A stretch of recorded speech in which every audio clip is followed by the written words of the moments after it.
संसद का budget session चल रहा है। इस सत्र के दौरान 14 मार्च को लोकसभा में पेश किए गए एक दस्तावेज में कहा गया कि साल 2020 में 3,73,434 भारतीयों को इमिग्रेशन क्लियरेंस दिया गया। दरअसल इमिग्रेशन एक्ट 1983 भारत के नागरिकों को विदेश में रोजगार करने के अवसर प्रदान करता है, मतलब उनको इसकी परमिशन देता है। जिन भारतीय लोगों को इमिग्रेशन क्लियरेंस मिला उनमें से ज़्यादातर लोग 18 देशों का रुख कर रहे हैं या करते आए हैं। इस स्टोरी में इस पर बात करेंगे कि नौकरी और पैसों के लिए 2022 में जिन लोगों ने भारत छोड़ा वो कहाँ कहाँ गए और क्यों गए, वो ऐसा क्यों करते आए हैं। लेकिन सबसे पहले ऐसी ही स्टोरीज़ के लिए आप अनकट को फेसबुक, यूट्यूब और इंस्टा पर फॉलो और सब्सक्राइब ज़रूर कर लीजिएगा। तो सबसे पहले आपको देते हैं इन 18 देशों की लिस्ट। ये देश हैं UAE, Saudi Arab, Indonesia, Qatar, Oman, Kuwait, Bahrain, Malaysia, Libya, Jordan, Yemen, Sudan, दक्षिणी Sudan, Afghanistan, Indonesia, Syria, Lebanon और थाईलैंड।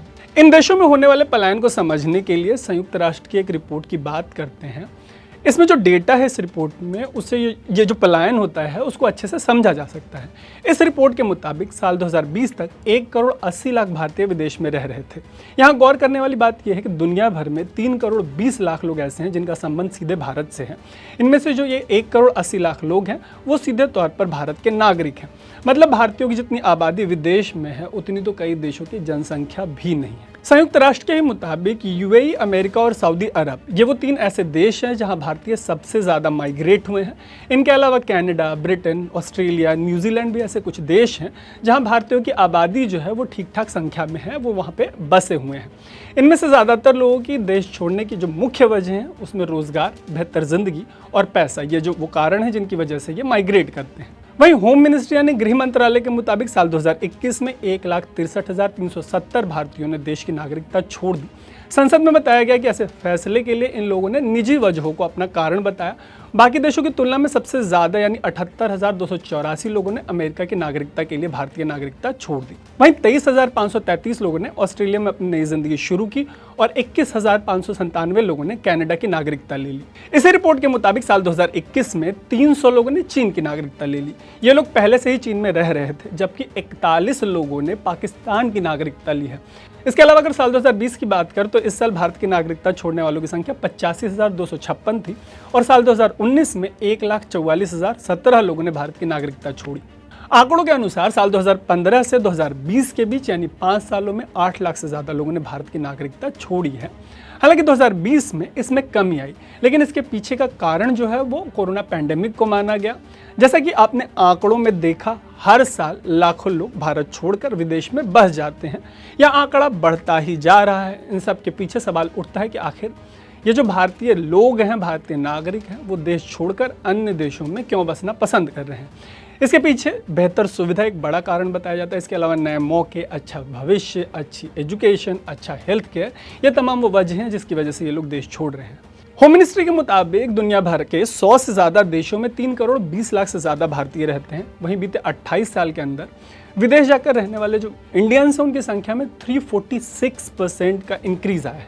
विदेश में रहने वाले भारतीयों की संख्या साल 1990 में मात्र 90 लाख थी। फॉरेन मिनिस्ट्री के हिसाब से भारत के जो लोग दूसरे देशों में बेहतर जिंदगी, पढ़ाई या किसी और वजह से चले गए हैं उन्हें प्रवासी भारतीय कहते हैं। इन प्रवासियों को 3 कैटेगरी में डिवाइड किया गया है। जो पहली कैटेगरी है वो है एनआरआई यानी नॉन रेजिडेंट इंडियंस। इसका मतलब यह है कि ऐसे भारतीय नागरिक जो बेहतर रोजगार और शिक्षा के लिए अस्थायी रूप से यानी टेम्पररीली 6 महीने या ऐसे किसी ड्यूरेशन के लिए दूसरे देश चले गए हों। इनमें से कुछ भारतीय नागरिक ऐसे भी होते हैं जो विदेश में बस जाते हैं और वहाँ की नागरिकता हासिल कर लेते हैं। दूसरी कैटेगरी है PIO यानी पर्सन ऑफ इंडियन ओरिजिन की। इस कैटेगरी में वो लोग आते हैं जो जन्म या वंश से ही भारतीय होते हैं, लेकिन अब वो भारत में नहीं रहते।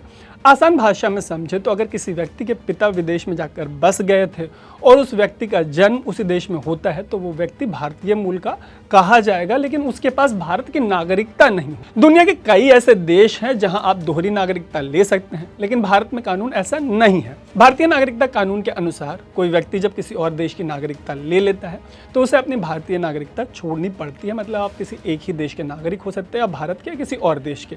दुनिया भर में ऐसे लोगों की संख्या लाखों में है जो बेहतर जिंदगी की तलाश में अमेरिका, ब्रिटेन या कनाडा जैसे देशों में जाके बस चुके हैं, लेकिन उनका भारत से जुड़ाव है जो अभी भी बना हुआ है। ऐसे लोगों को भारत आने के लिए वीज़ा लेना पड़ता था पहले। ऐसे लोगों को 2003 में भारत सरकार ने PIO कार्ड देने का प्रोसेस शुरू किया, जिससे उनकी जिंदगी आसान हो गई। इसी से जुड़ा एक टर्म है OCI यानी ओवरसीज सिटीजन ऑफ इंडिया। गृह मंत्रालय की वेबसाइट के मुताबिक OCI कार्ड धारकों के पास भारतीय नागरिकों की तरह सारे अधिकार होते हैं, लगभग सारे नहीं। हालांकि उनके पास 4 अधिकार नहीं होते। पहला अधिकार, वो चुनाव नहीं लड़ सकते। दूसरा, वो वोट नहीं डाल सकते। तीसरा, वो सरकारी नौकरी या संवैधानिक पद पर नहीं जा सकते। और चौथा, जो खेती वाली ज़मीन होती है वो नहीं खरीद सकते। जाते जाते बात करते हैं इंडिया स्पेंड की एक रिपोर्ट पर। रिपोर्ट के मुताबिक भारत के अंदर भी रोजगार की तलाश में एक राज्य से दूसरे राज्य का जो माइग्रेशन है वो बढ़ रहा है, और ये संख्या जो है वो हर बीतते साल के साथ बढ़ती चली जा रही है। गांव में रहने वाली महिलाएं सबसे ज़्यादा पलायन कर रही हैं। माइग्रेट करने वाले ज़्यादातर लोग शहरी क्षेत्रों में आकर बस रहे हैं। साल 2020-21 की रिपोर्ट के अनुसार एक साल में भारत के ग्रामीण क्षेत्र में 26.5% और शहरी क्षेत्रों में 34.9% पलायन हुआ है। और जैसे हालात हैं, हो सकता है कि आने वाले दिनों में इस तरीके का माइग्रेशन बढ़ता चला जाए। उम्मीद है कि इस स्टोरी में आपको आपके काम की जानकारी मिली होगी। ऐसी ही स्टोरीज के लिए देखते रहिएगा अनकट। मेरा नाम है तरुण।